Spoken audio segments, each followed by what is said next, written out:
This is the Wheel of Time Spoilers podcast. Your hosts are Seth Jacobson and Patrick Heiler. And let's go. Cool.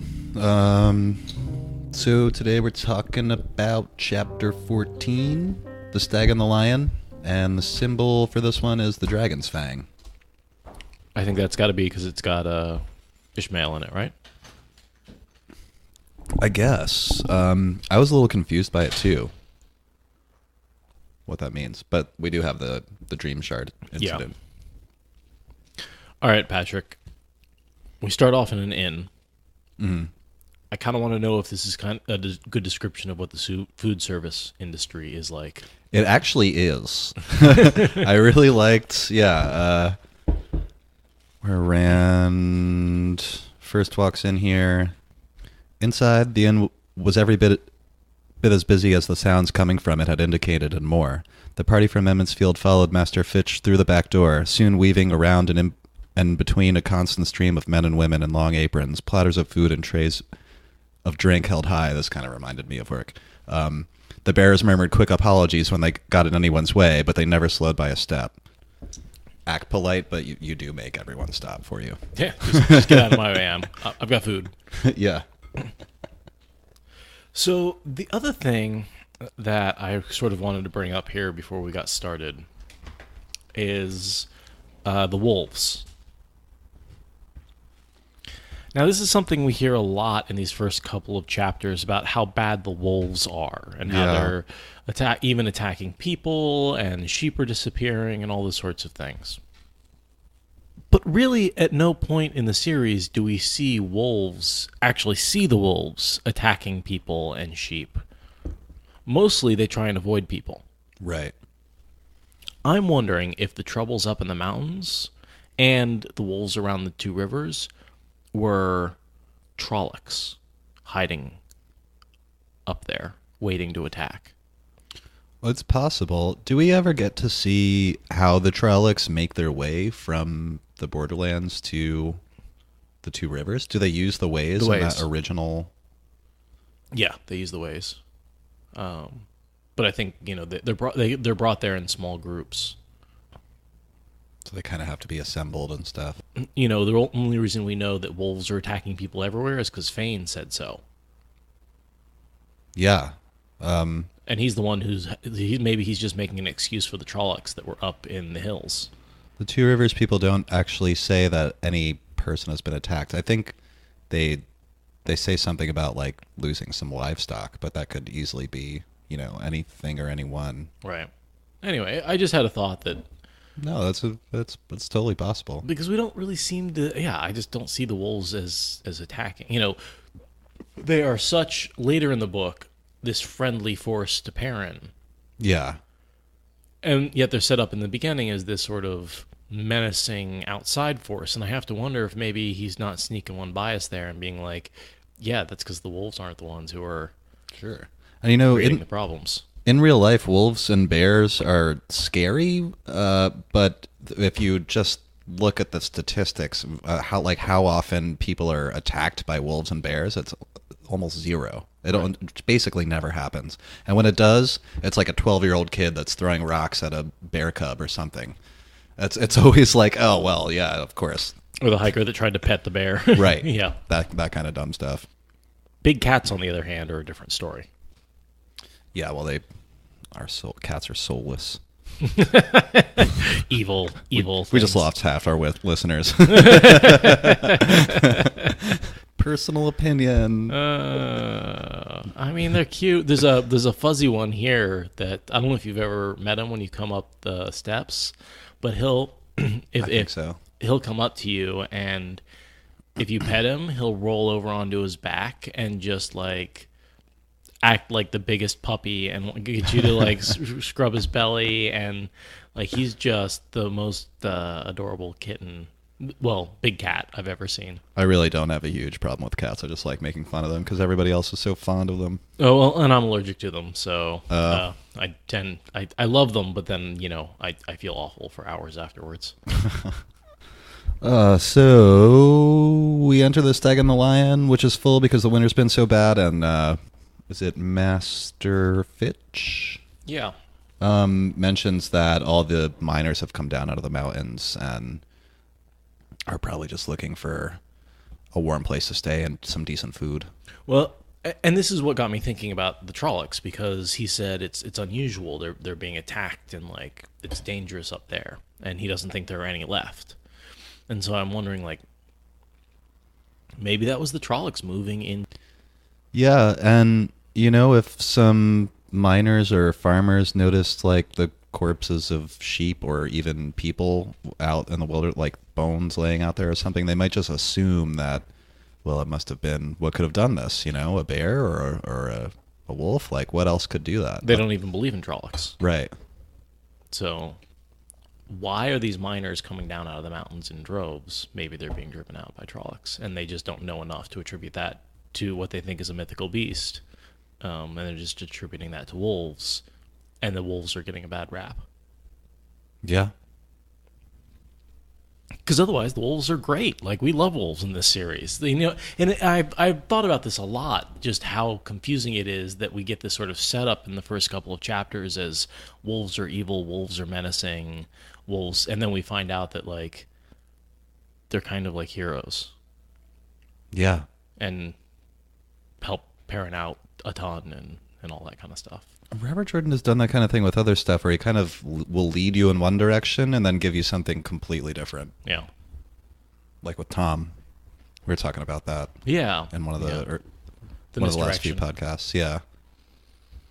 He likes, especially if there are characters giving an opinion, he loves to show you, like, the character says, oh, those lying, i.e. thieving, Aiel, and then they like are noble and generous. It's just there's definitely like characters are wrong about all sorts of things. Kind of like in real life. Yeah. But I think he likes to pair those up and just like show them that show the statement is wrong in the story, almost like right at that point. Yeah. Kind of show you how ignorant everyone is.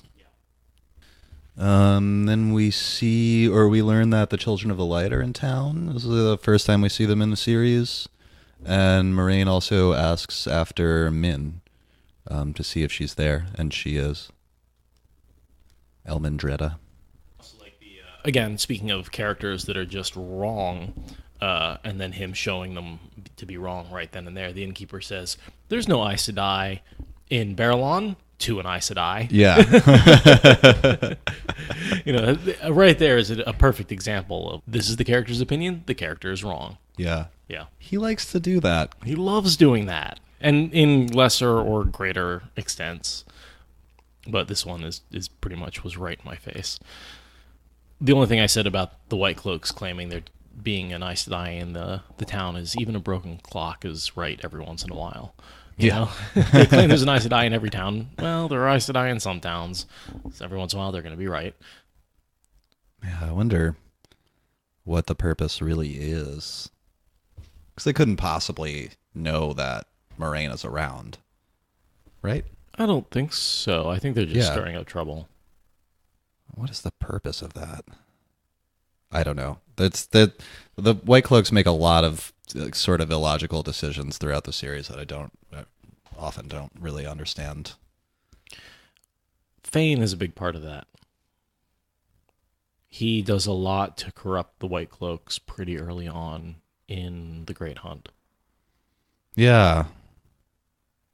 I forgot about that, but there's that whole, it's a long sequence that he's like is traveling with them. Yeah, and he gets to the Lord Commander at the time, who is Bornwald? No, Pedron Nile. Oh yeah, I always said Neil. Pedron Nile. Is it Nile? Nile. Let us know. And he brushes him with some of the paranoia from Shadar Logoth. So a lot of the decisions that are made are, and then you've got, of course, two factions. You've got the Seekers of the Truth, the Seekers of the Light. Yeah, like the torturers, basically. Yeah. the hand of the, and then you've got just the regular Whitecloak soldiers. Then you've got Dark Friends scattered about in there, and then you've got Fane's corrupted folks, and And then you've got multiple leaders, and I mean, it's a mess from beginning to end. Yeah. And they don't really have they're a standards fighting unit without any channelers. And so they have no communications. They have, they really are operating in a very different kind of world than we find ourselves in this series. And they're at a severe disadvantage. So a lot of times they're acting without good information, on top of the paranoia and the change in leadership and the dark friends and all the other stuff that goes into it. Yeah. So detangling that can be a bit of a mess, but and then of course you've got like Bornhald, his father, and then Bornhald the son, and Valda, and none of them are really that different. They're all kind of just angry Whitecloaks, so it's hard to keep them straight. I thought you were going to say angry white guys for a second. Yeah, well, that's basically what they are. Put a white hood on them, and they'd be the KKK. Yeah, geez. I mean, they pretty much already are with the cape and everything. Right. They're just kind of close already. I don't think that's accidental. No, probably not. I never had the thought before, but it does like call up that imagery with the way their uniforms look and stuff. Which reminds me, this is totally unrelated to Chapter 14, but I was thinking about... Has that ever stopped us before? No. Guess I'm just throwing it out there. On a completely different note, I think I was re-listening to an old episode. I don't know how I went down this tangent. And I was thinking about Tuon, and I read her Wheel of Time wiki, and I was thinking about how there don't seem to be very many dark-skinned people in Ranland other than the sea folk, or it's not specifically mentioned. And so I was kind of wondering about, because Tuon is, very distantly related to Archer Pendrag, could he have been dark-skinned, and if not, how much of the Shanshan nobility is dark-skinned? I couldn't find anything. I assume the native people of Shanshan are dark, and the people who left Ranland, or the Westlands is apparently also a name for it. Yeah. Ranland is what I've always called it. So I think that's what I just said. Yeah, you did. But officially, I think Westland, maybe. Yeah. Yeah, Ranland. So the people who left Ranland were lighter, and then the resulting group of people in Shanshan are a pretty even mix. Even though they trace their genetics back to Arthur Hawkwing, I have to assume that they're so interbred that there's no real genetic relationship between them. Yeah, or it is just so distant that, In the same way that, Rand and Elaine having sex isn't, incestuous, even though they're technically related. Oh, yeah. Oh, whoa. I never even really had the thought. Oh, there's a great scene later where he goes to one of the gossips of the court of Andor when he's king, and he's like, so, cousins, what exactly does that mean, cousins? And she's going through this big well, they're related this way and related that way, and we trace this, we count this lineage, and he's like, whoa, if we're farmers, would you call them cousins? She's like, no, I guess not. He's like, oh, thank God. But yeah, there's that whole scene where he's worried about the fact that he's having sex with his cousin, or is at least hot on. Only related by marriage, right? Or I'd have to. Okay, yeah, they share a brother through marriage. Yes. But they also, Traken family and the Mantir family are actually related. Makes sense. In some way back to the royal family. Like the way all royal families are related. Yeah, so they're distant cousins. Yeah. And so this gossip lady was saying, oh, this person. So it was basically saying that, Tigraine was cousins with Morghese. And he's like, wait, what? Wait. And she's just using the term cousin to mean in the royal line. Yeah.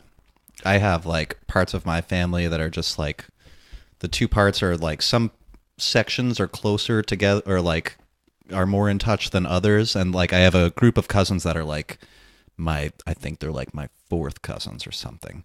It just so happens that like our parents are like happen to be close, so with like our so I just called them my cousins, but I don't even know. The fourth cousin is a guess. I've known them for my entire life. It just doesn't, I don't really think about it. But we were pretty distant. I'm sure I have family out there that I'm closely related to that I don't know anything about. Yeah. So hopefully I'm not sleeping with any of them. Nah, you guys don't look alike at all. Yay. Cheers to that. I'm glad I'm not attracted to myself, I guess. Anyway, moving on. They talk a little bit to the servant boy. What's his name? Avon, something like that. Something like that. Yeah. And he talks a little bit about some trouble up in the mountains. Mm-hmm. That's also sort of what got me thinking about the Trollocs. Yeah. After commenting on Rand's funny accent, I'm air quoting, I just thought that was interesting. There's like nothing else said about that through the whole series, as far as I can remember. Well, I mean, they definitely say you sound like you're from this side of Andor. Like they can pick them out. That you have the sound of two. I think even Morgay says you have the sound of two rivers on your tongue. Once I have the advantage of having heard a Two Rivers man speak when I was young. Oh, that's one of the reasons she lets Rand go when he stumbles into the garden. Is she believes his story because she knows what a Two Rivers accent sounds like. Oh, Morgay's. Yeah. That makes sense. Yeah. So it comes up every once in a while, but yeah, I get the feeling that maybe hanging very quickly, he picks up a more, certainly being coached by Moraine later on, he picks up a more aristocratic voice in the same way that he picks up a more aristocratic walk. Yeah. I have people comment to me all the time, now that I live out west, like when they find out that I'm from New Jersey, they're like, oh, well, you don't talk like that at all. And I'm like, I always try to explain, you just have to be surrounded by people for long enough that don't have a thick accent, and it just washes away. It's very unconscious. Should hear my mom talk, though, but she still lives there. That makes sense. Mm-hmm. I wrote down Matt sucks at keeping secrets. Yeah, or he just doesn't seem to get what's happening. Mm-hmm. I mean, especially early on, I feel like there's like, I call it pre-healing Matt, before he really gets healed from the Shadow Logoth dagger. Yeah. And even here, before he gets the dagger, I see him as just this prankster kid who's like, doesn't really think through the consequences of his actions. Yeah, he really doesn't. No, as we'll see in the next chapter when he taunts some Whitecloaks. Oh, is that the next one? Or yeah, I think it is. Mm-hmm. It is. So he's like ready to give it all up, and all the boys are like, shut up, shut up, shut up. Yeah, there's some funny diversions. Trollocs, Matt chortled. Rand splashed water at him, but he just wiped it off his face with a grin. You just let me tell you about Trollocs. For the first time since climbing into his tub, Tom spoke. Why don't you not? I'm a little tired of hearing my own stories back from you, which is that's a solid diversion right there. Like, he's saying, like, stop telling that stupid story. Nobody believes you, Well, that's Tom being clever. Yeah. He's such a good liar. He's able to pull up that, like, story right away. Uh-huh. Exactly what's going on. And then Rand chimes in, you just don't tell them as well as Tom. You keep adding things, trying to make it better, and they never do. Yeah, it's right. a funny scene. He does. It's a great scene. Yeah. With them just like talking over him so he can't give things away. Mm-hmm. But then they like are so obvious about trying to talk over him. The kid's like, "What?" Oh yeah, the servant eyeballs them, and then the door banged open to admit Lan. Well, the warder said, rubbing his hands, this is what I've been waiting for. And he quickly kind of dismisses the servant. And then I think he listens at the door for a second. And he turns around. He's like, shut your goddamn mouth. You're going to get us all killed. No, well, specifically, you're going to get Moraine killed. Yeah. Well, this is his quote. Moraine wants to get you all to Tarvalin alive. And I will do it if it can be done. But if you bring any harm to her, yeah, to her, not to me, not to us. That's what he's always concerned about. Yeah. By nature. Or not by nature, but... by bonding? Yeah. Just kind of pondering the warder bond for a second. You're kind of forced to protect the Aes Sedai more than yourself, because if she dies, you die. Mm-hmm. Which in a lot of ways resembles the bond formed by the ter'angreal in the Shan-Chan culture. Oh, what is that? I don't... Well, if the holder of the leash is killed, all harm will be done to the... Adam, or... The Adam. Adam. Yeah.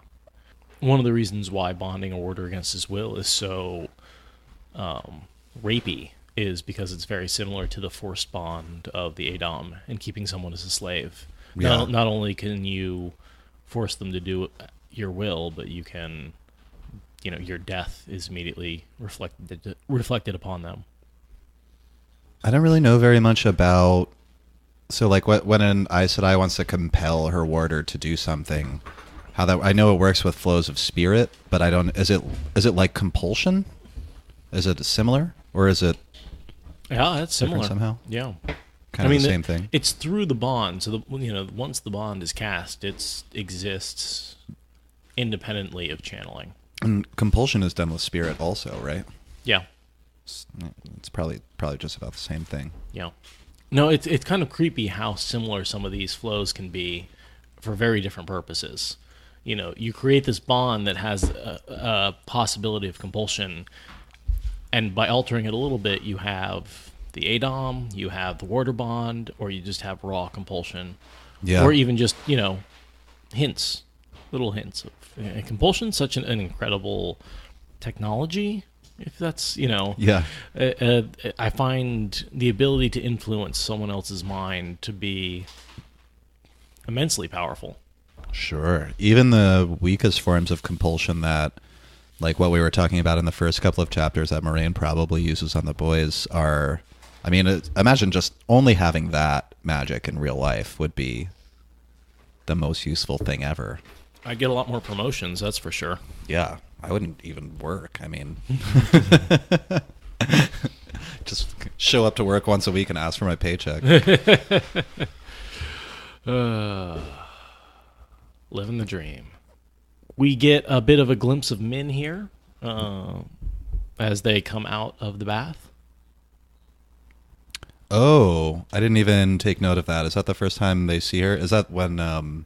We were just talking about this, when Moraine is points at them or gestures to them. Yeah, she's basically down the hall, and the quote is, Moraine said something, and the girl looked at the men sharply, then nodded to Moraine and hurried away. So at that point, I think she reads them all, and then nods to Moraine, yeah, I got it, and then runs off. And later that night, Moraine probably goes to her and picks her brain about it. Mm-hmm. But I think right there is when Min views them. And probably when she sees that Rand is going to be the guy she falls in love with. And she's probably like, Yeah, so she already knows. Yeah, right there. Right then and there. That's what that looking at them sharply is about. I remember that from conversations they have way later. Or that Min says, as soon as I saw you, I knew that I was going to marry you. And that it was inevitable. And that just makes a conversation in the next chapter really hilarious. Oh, yeah. She's like, you can run, but you can't hide. And she knows that that's literally true. Yeah. Even though it's creeping him the fuck out. But that's why she says it, is because it doesn't matter what he does. It doesn't matter what she says. Yeah, he's coming back. She knows. Well, she knows she's in love with him. Or he does. She doesn't know that he's going to be in love with her. Oh. She knows that 3 women will love him, but she doesn't know the reverse is also true. Oh, Well, we should probably wait until we'll get there. Flipping through. But. But she runs off. And again, just how would you ever catch that on a first read through? No, it doesn't even. Yeah. I don't think you even caught it on this read through. Not really. Yeah. It's only one sentence. Yeah, totally. When they left the bath chamber, Moraine was standing at the end of the hall with a slender girl not much taller than herself. At least, Rand thought it was a girl. Though her dark hair was cut short, and she wore a man's shirt and trousers, Moraine said something, and the girl looked at the men sharply, then nodded to Moraine and hurried away. The next thing I have is a little bit of an encounter between Rand and Egwene. When they see each other at dinner. Yeah. And Egwene pointedly ignores him. Yeah, but he's been kind of an asshole to her for a week. Yeah, he keeps saying thoughtless things. All I wrote down here was teenagers. Basically, just two people who aren't really sure what their places are in life, and they've been expecting something to happen for a long time, but as their place in life is changing, I think they're both freaking out about it a little bit and just not communicating. Yeah, sure. And now their lives are changing drastically. You know, Egwene's learning that she's going to go off to the White Tower, and Rand doesn't know that he's the Dragon Reborn yet, but he knows that. I think they're sort of coming to the fact that they're not turning around and going right back to home. Yeah. They have to keep going. The hardest part about, I feel like, breakups and things like that is that you have all these built-up expectations over time, and then when you suddenly realize that it doesn't, like, all those expectations won't be met, that's what really makes you emotional. And I think that's exactly what's happening here. They had all these beliefs about what their lives were going to look like, and now they're realizing that they don't know anything. Yeah, I mean, I think predictability is really important in people's lives. Sure. In terms of, like, what are you going to do tomorrow, or what your relationship is, and when that changes, it can be really emotional. Yeah. And not only is their entire lives being upturned into something they never could have imagined, but they're sort of losing that relationship with each other. Mm-hmm. Then they eat a little bit, which actually I found the description of food here to be, maybe I was hungry when I was reading this, but they said chickens, some turnips, and hen peas, which I took to be just chickpeas. So I was kind of thinking hummus. Yeah. With a little cheese after. I'm thinking, like, sounds great. Chicken and hummus with some, like, turnips on the side and some cheese. Yeah, I'll eat that. That sounds like a tasty meal. Anyway, I think I was just really hungry while I was reading that. We see Master Fitch apologize because of the scarcity of food, and he just says he couldn't really wrestle up very much else. Yeah. That's what I was thinking. Like, that's all? Man, that sounds kind of tasty. But yeah, they're definitely, we're at the end of a long winter. Mm-hmm. And at the end of any winter, your stores are pretty depleted, and we're going a little longer than usual at this point. And they're also really worried about nothing really growing because it stayed cold. So not only are they going a little longer into their stores, but they think their stores need to last longer. So I bet there's a bit of rationing going on here. There is. There's a lot of scarcity. We see that a little bit in the next chapter when Rand's wandering around. He has sees an exchange happening for some produce, and he winces at the price. He can't believe it. I wonder how much of that is just him. There's no money in the Two Rivers. Everything's barter. Probably. And so just anyone spending money on anything seems really odd to him. If you're a farmer and your neighbors are farmers, you don't pay that much for produce. No. Yeah.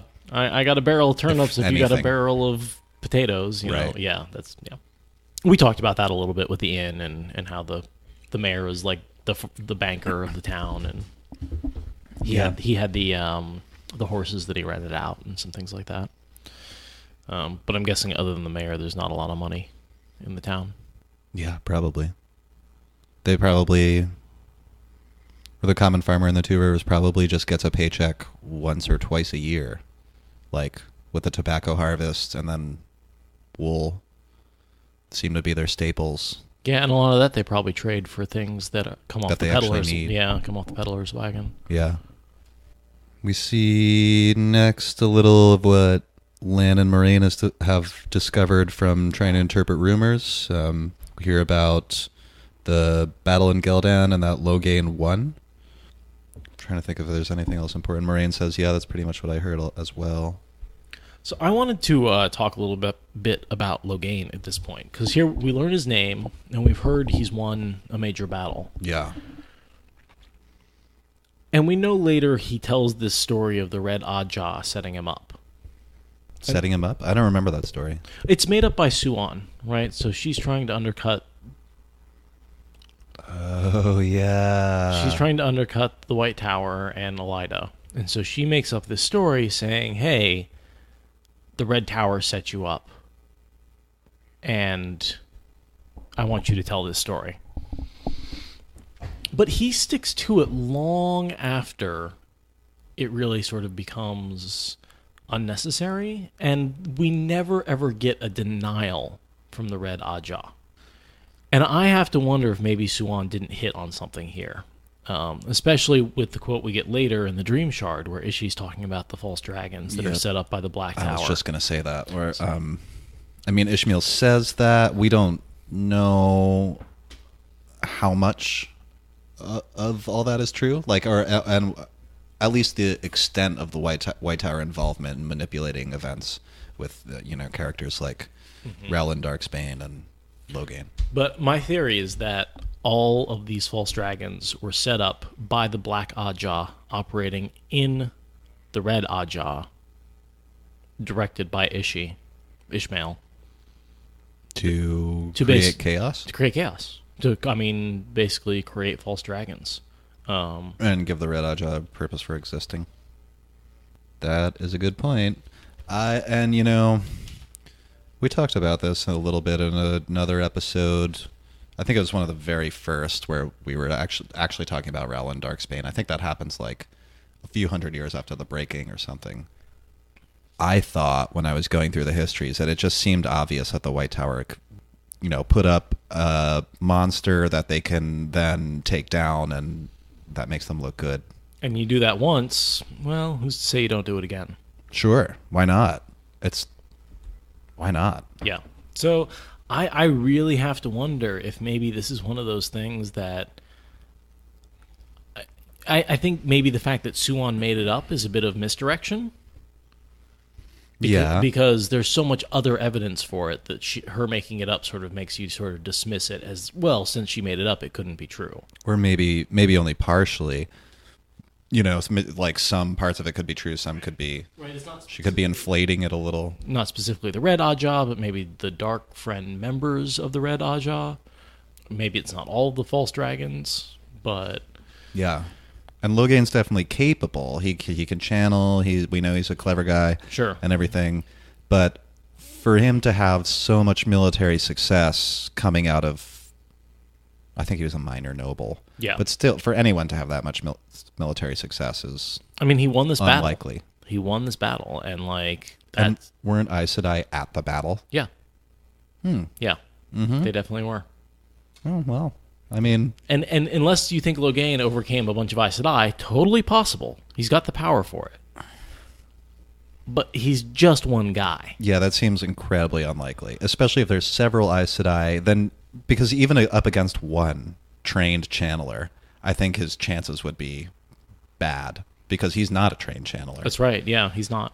Unlike Mazrim Taim. But up against, 4 or 5 of them? No chance. He'll, I think his only chance against a trained channeler or a trained Aes Sedai would be that he might be able to just overpower her with sheer... Absolutely. He's very powerful. Yeah. Very powerful. But against 2 or 3... Yeah. Who knows? Nope. Yeah. He could have gotten lucky. And, I keep saying this, but, we don't know. If I had Sanderson sitting in a chair, this is one of the things I would want to ask him is, hey... Were the false dragons set up by either the Red or Black Ajahs in the White Tower over history, or is that something? Is it purposely murky? Maybe. Yeah. There's a little bit of Lan in here I want to talk about. Just the quote he had when he was listening at the door. He said, "I suspect him no more than anyone else." Lan replied, "But then, until we reach Tarvalon, I suspect everyone. There, I'll only suspect half." Yeah, I like that. That's such a good quote. Lan is, he's a suspicious motherfucker, but he's right. And he's just so quotable. Yeah. He's so quotable. And so he doesn't say much, but when he does talk, he is very, very good. I always think of the word Laconian or Spartan, the way he talks. Mm-hmm. Some of those quotables from the stories about the Greeks are like that. As few words as possible, but really drives in the point. Another quote here with the timeline said something after close to a week of flat flatbread and dried meat, so we know we're pretty much a week on the road plus the 2 days. So we're about a week into our story at this point, maybe 8 days. just sort of keeping up with the timeline at this point. Rand says something about Lan seeming to know Logain and be familiar with him when he heard the name. I looked some stuff up about that. As much as I could see, it was just that Rand, he was just familiar, that Lan was just familiar with Logain's name. Yeah, I couldn't see any evidence that they knew each other or whatsoever. But there's a little quote in there with Rand being like, it seems like Lan knew Logain. And I was wondering if that led to anything, but I couldn't find anything there. I think you're right. Okay. They're just familiar with the name. We know that Moraine was looking for news about this because she already knew that it was happening. Anything else before the dreamshard? No, that's the next thing I have. One last quote before we go into it. Sure. Tom, these country folk in a city? But he's both skeptical of the country folk and skeptical of the fact that it's a city. Yeah. And it's just a very succinct, it's a 5-word sentence, and he's just like, what am I stuck with? Yeah. We really get to see him start looking after the boys in the next chapter, too. Yeah. Well, they're in his territory. They're in City Town now. This is where his skills really come into play. Yeah. When you have large groups of people and rumors and gossip and meeting rooms, common rooms of inns where you can listen to gossip and stuff like that. So that's it for the day. Rand goes to sleep. That's the end of day 8. And that's all that happens in this chapter, right? Well.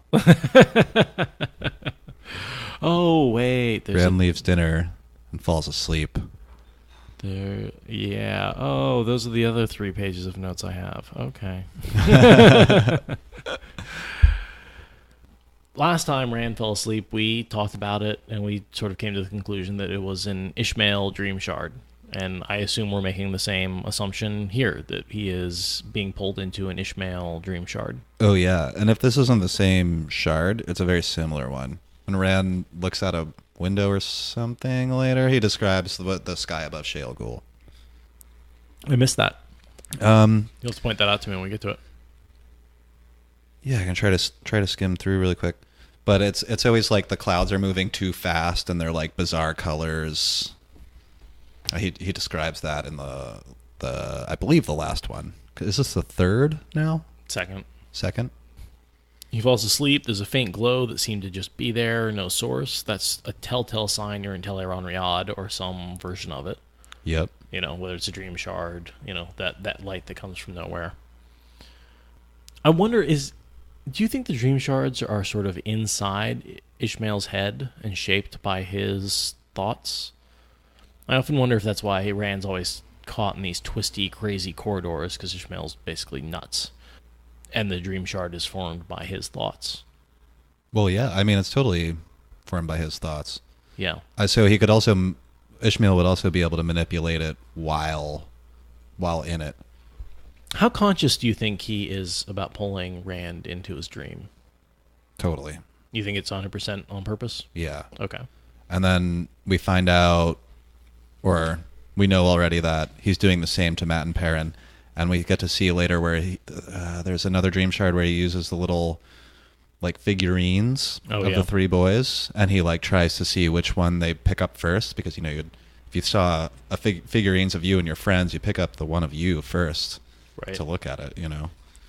Yeah, because he's even though he's found them in their dreams, I don't think he's identified which boy is which. I think Moraine and Lan are the only people that know that Rand is the Dragon Reborn at this point. Right. So, and I think Ishmael knows it's one of the 3. Because he does ask, which one are you? Which one of you is it, I think. Yeah. So, what's that quote? Oh, yeah. He talks about that for a second. Are you the one? Mm-hmm. Yeah, that's the quote. Are you the one, Baal-Samon said suddenly. You cannot hide it from me forever. You cannot even hide yourself from me, not on the highest mountain or in the deepest cave. I know you down to the smallest hair. He doesn't know which one is Lewis Theron. That's right. And that's why he's haunting all of their dreams. He's trying to basically figure it out. And he's giving them all the same spiel. It's like a salesman. Yeah, I wonder if it's the exact same dream. Can he do that? He talks with Matt a little bit, and they do find there are some details that are different. I have to assume it's because Matt and Rand react differently. Yeah. And so the dream changes a little bit. Is it a dream, the man said? Does it matter? I like that. Yeah, that's definitely... No. Yes, it's a dream, and yes, it matters. Yeah. It's like, I can still kill you. So Rand is in the dream. He walks into this room, right? And this is sort of the room I associate with Ishmael all the time. He's walking down a corridor, and he sort of opens 2 doors and walks into it. And there we have what I think of as Ishmael's room. It's got the flames on the hearth that give off no heat. It's got sort of the skulls around the flame of people who are living and writhing in pain. I assume dark friends he's torturing. In the dreams, we see him in a room like this over and over and over again. Good point. In the dreams. It's often, I think, this exact room. Sometimes there's like small variations where he'll like change it up a little bit. I think later there's some scenes, it might even be as Moradin, but later there's some scenes where he's like... I'm nodding.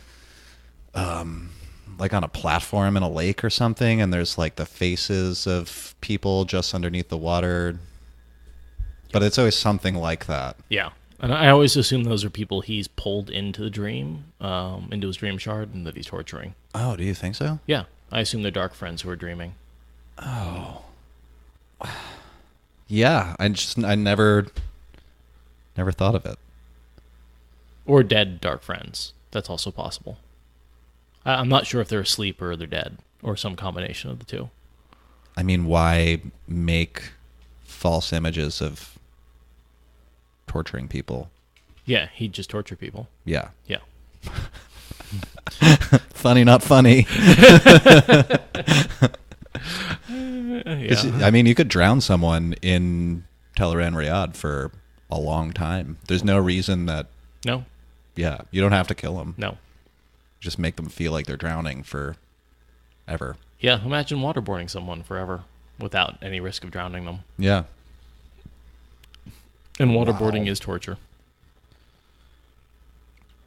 Despite the Bush's...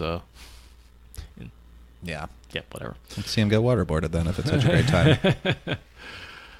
I was curious, there was a blur in the mirror instead of a reflection. I was wondering if that was just a dream thing, or I just assume that's just in dreams you don't really see your own reflection, or if that has something to do with being pulled into someone else's dream shard. I didn't put too much thought into that. I noticed it, though, and I assumed it's because Ishmael doesn't know who Rand is. But I don't know... That's a good call. I don't know how that would work exactly as far as, like, if Rand shows up in the dream, isn't it Rand? Well, maybe he's not projecting his own image, and all you're seeing, and because Bealzamon doesn't really know what he looks like, he is, and he's creating the image because it's his dream shard. Maybe Rand is a little fuzzy. Yeah. Yeah, I don't really know how that works. Or maybe he's only partially in Teleran Riyadh, or... I feel like I remember there's like variations of that. Like you can be partway into the dream world and not all the way. So I'm thinking about like when Egwene is pulled into Galad's dream, or into Gawain's dream, and Gawain's pulled into hers. She makes him look a certain way, and he makes her look a certain way. Oh, interesting. And so I'm thinking that when you're pulling someone into your dream, you determine how they look. And because Ishi doesn't know how Rand is supposed to look, that's why he looks fuzzy. Yeah, that makes sense. But that's totally based on what you just said. I didn't have that thought till you talked about it. Yeah, I was thinking of later where there's scenes where like Egwene is riding and she's just like kind of swaying around in a trance because she's only like a quarter in the real world and she's partly in the dream world. Right. I don't think that's what's going on here. The reason I was thinking of that is because I think there are descriptions of what people look like in Teleran Riyadh when they're doing things like that. And I think they are kind of... I think they're more translucent and not fuzzy. Yeah. That they're crisp, but you can kind of see through them, like they're only partially there. Kind of like a ghost. Whereas this is more just like a blur. Makes sense. Hey, correction people. Yeah. Tell us what you think. We're talking about trying to do some live broadcasts soon too. That would be pretty cool if we could get some people in a chat room to like talk to us while we're talking, you know? Yeah. We could ask a question and get an answer like right then. We pretty consistently record Thursday evenings from like 6-ish to 9-ish Pacific time. Mm-hmm. So, you know, if you'd be interested in turning on your computer and listening to us somewhere around then, let us know. Yeah, send us a message on one of the medias. Media is plural. I always do that. That's all right. Go to the ATM machine and get some cash out, will you? What? ATM stands for automatic teller machine. Mm-hmm. So the ATM machine. Yeah.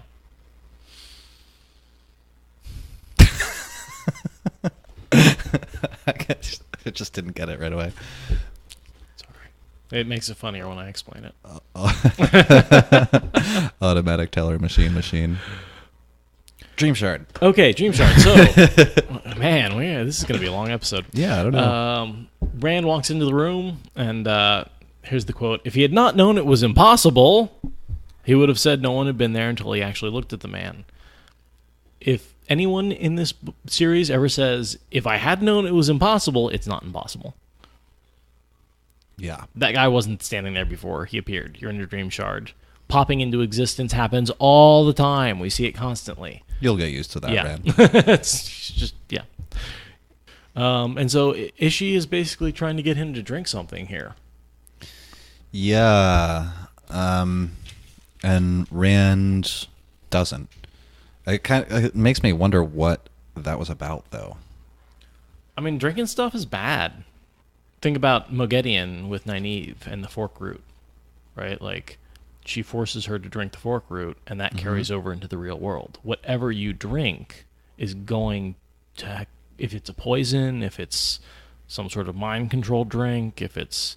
Because I don't think at this point Ishmael's trying to kill Rand. No. He's trying to convert him.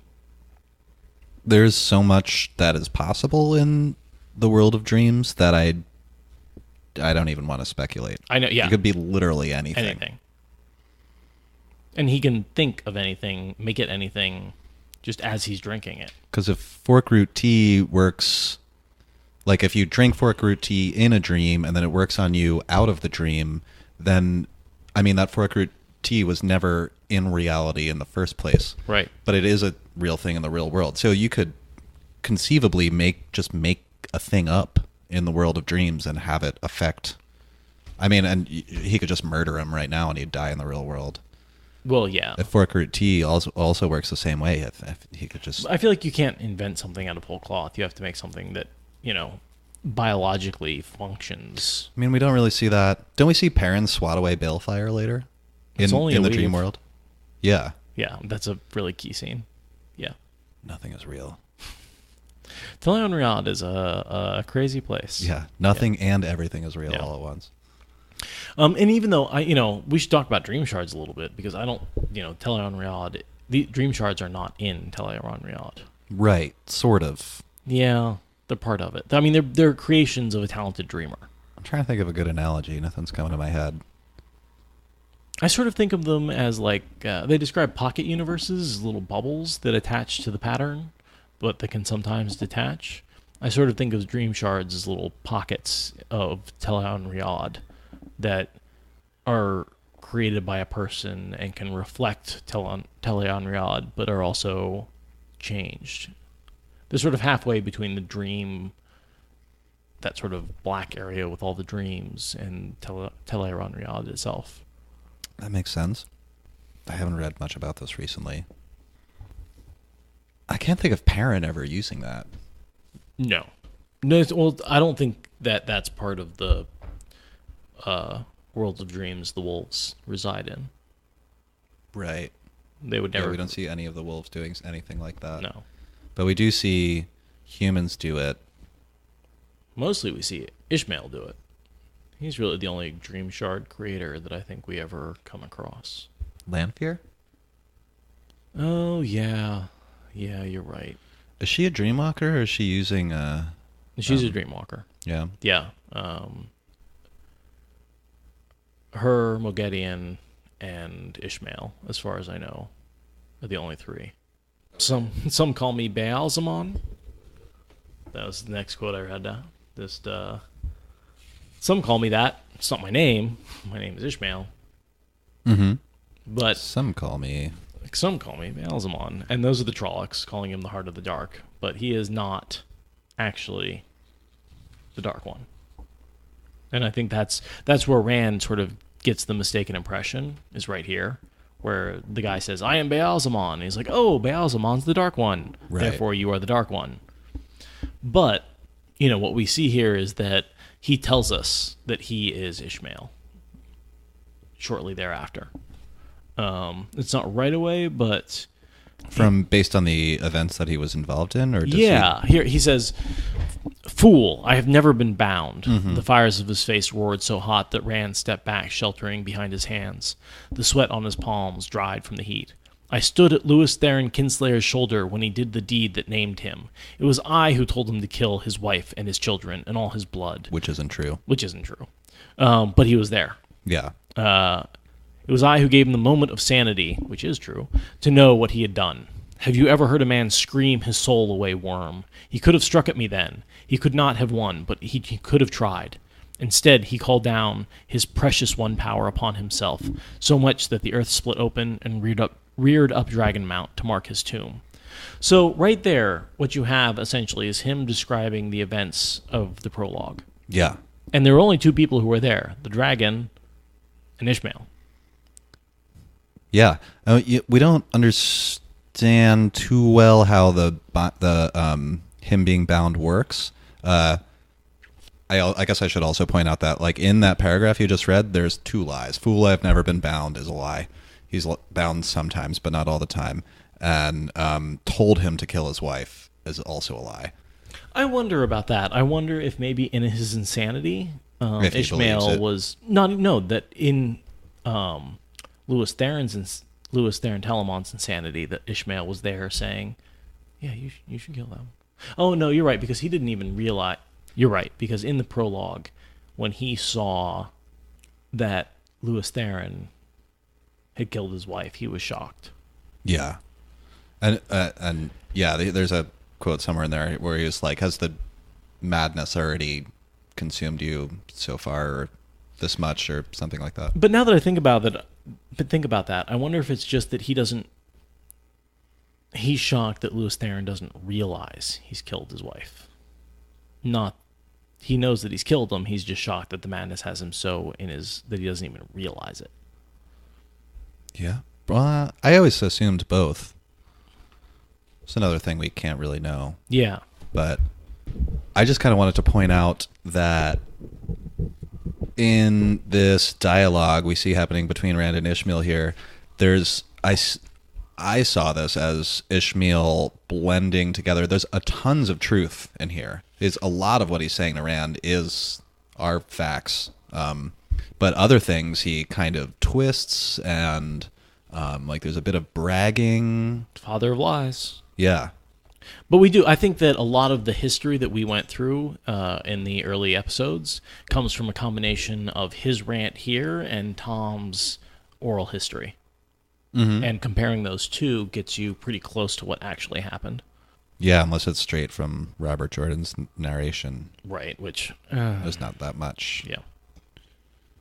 Sort of in that same quote, I read a bunch of it earlier, but he continues and says, 1,000 years later I sent the Trollocs ravaging south, and for 3 centuries they savaged the world. Those blind fools in Tar Valon said I was beaten in the end, but the Seven Covenant, the Covenant of the 10 Nations, was shattered beyond remaking, and who was left to oppose me then? And so this is him basically taking credit for the Trolloc Wars. Yeah. And destroying the 10 Nations through the Trolloc Wars. Which I think that's all true, as far as we know. Mm-hmm. I whispered in Archer Hawkwing's ear, and the length and breadth of the land I said I died. I whispered again, and the High King sent his armies across the Arath Ocean, across the World Sea, and sealed 2 dooms. Yeah, the doom of his dream of one land and one people. So that's basically he shattered the 10 nations. Yeah. He shattered Arthur Hawkwing's empire. The dream of a unified world. And the doom yet to come, which is clearly a reference to the Shan Chan. Right. I mean, he can't know this yet, but the Shan Chan end up being really helpful in the end to have around. I don't know. When I read that sentence, I guess a doom yet to come, I thought, well, maybe the doom of the Shadow Spawn.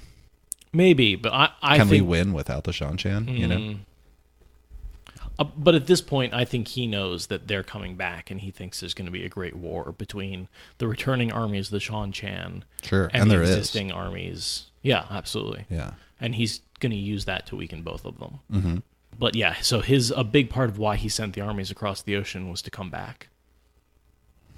And I wonder how much of that is based on prophecy, that he had some idea that if he sent them Arthur Hawkwing away, that his descendants would return. Totally. I mean, there's some direct manipulation we find out about later. Yeah. But I don't know that that's Ishmael or another Forsaken that's in direct touch with, is it Suroth? Oh, she definitely helps bring them back, but she's been sealed away at this point. Oh, you mean Suroth, the Dark Friend? Yeah. Yeah. Oh, yeah. I don't doubt that Arthur Hawkwing is... Sorry, I don't doubt that Ishmael is in contact. Like directly manipulating events. Yeah, absolutely. Yeah. And then he says, when men such as these could not stand against me, what chance do you have? A toad crouching beside a forest puddle, which is like kind of true. For now. Yeah. For now. I mean, right now Rand is just a confused farm boy who's, a week's walk from his house. This is really not a, impressive character. No. Yeah, he mentions something about this dream. He sort of says this ... dream. And there's a lot of questioning of whether or not this is a dream or isn't a dream. And that's one of the things that makes me think it's more of a dream shard than just a straight. Tell the Emerald seed of this dream. The man laughed. And those ellipses just make me think he's sort of mocking Rand's insistence that it's just a dream. It's just a dream. Yeah. No, it's not just a dream. It's definitely something a little more serious than that. And he says that, tell the Emerald seed of this dream, the man laughed. That is one way to escape them. They will not use you then. No. And basically the next couple lines are Ishmael trying to put all this doubt about the intent of the White Tower and Aes Sedai as a whole. And I think make him second guess his potential allies. Or a lot of potential allies. To place mistrust. Yeah, and I think combined with Moiraine's threat that she would kill them if they turned to the shadow, that this sort of does a 1-2 punch on his confidence in Moiraine, just because he's basically saying is, if they know what I do, if they know that I'm in your dreams, do you think they're ever not going to kill you? Yeah. Yeah, he was like, go ahead, tell him. Like, watch what happens then. Yeah. I think he says, like, that's one way to escape. Basically saying you'll get killed. Yeah. That's one way to get away from me. Yeah, and then he says they won't use you then. Yeah. No, not when they know that I know. But will they let you live to spread the tale of what they do? Are you big enough fool to believe they will? The ashes of many like you are scattered on the slopes of Dragon Mount. Going kind of full circle to what we were just talking about a couple of minutes ago, that is probably true. Well, okay, it's true that the ashes of many like you, I'm air quoting, are scattered on the slopes of Dragon Mount, that the White Tower probably had something to do with that. But when you say many like you, what's the like you? Male channelers. Okay. Yeah, that's what I mean. But he's, again here, I just really thought it was interesting how he uses the truth and lies to... He mixes it together very cleverly. The best lies have an element of truth in them. Yeah. Or mostly truth. You just kind of twist it a little bit. Or if you're Brandon Sanderson, you just change a few words in a text and have Ruin totally mess with the history. Will you ever wake up again? Yeah. And then he wakes up, and I mean, the only thing I had to say was, he says, so did he have any choice but to trust her? And I said, it was as bad as the dreams, thinking about it. And that's just sort of that toss-up between, he's got such these negative opinions of Aes Sedai. Yeah, and that's already there. Yeah. I'm sure Ishmael knows that. That's a very easy thing to manipulate. Yeah. And that combined with just her threat earlier. And even in the next chapter, Matt talks about that threat specifically. So we'll get to that. But that's the end. I don't have anything else to say about that chapter. That's sort of where it comes to a close. Is him just waking up and being like, just sort of reflecting on it. Yeah. I did make one more note that Rand looks for the void to find comfort to fall back asleep, because I think he wakes up in the middle of the night here. I just like to see that he's using that already. Yeah. Well, he's suppressing his emotions and his anxiety through the void. Yeah. Yeah, instead of dealing with them. And then we enter chapter 15. All right.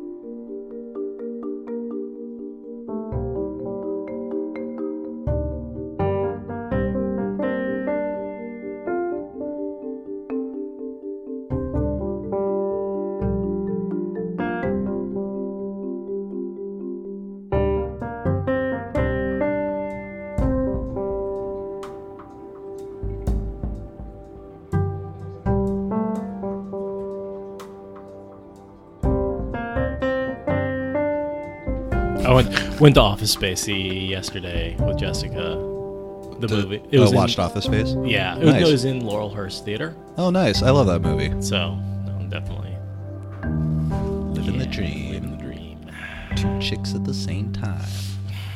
I love that character. The construction dude. It just yells through the wall all the time. So I kind of sometimes think of our relationship a little bit like that, because I've got the office job where I sit in cubicles and you work for a living. And I just in the amount of times we've yelled at each other through the walls, Yeah. We used to have that vent between our bedrooms. That was right. I wouldn't so much call it a vent as a hole in the wall. That's what it was. With a grate in it. And then, it also had a hole in the floor. So the air that blew up through the hole in the floor went into both our rooms. But so did all the sound, and yeah. Yeah. Yeah. Miss that rent, though. Thank you for listening to the Wheel of Time Spoilers podcast. Rate us in the Apple Podcast app or your favorite podcast client.